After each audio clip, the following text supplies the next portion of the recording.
আজকে আমি শুধু হলুদ রঙের জিনিস খাবো। আহা, তাই সকাল সকাল এক গ্লাস ছাতুর শরবত খেয়েই শুরু করলাম। আর এটা দেখতে পুরোপুরি হলুদই লাগছিল। তারপরে চলে গেলাম নেক্সট খাবারের জন্য।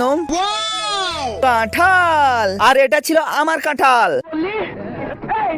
না, মানে আমার বাড়ির গাছের কাঁঠাল।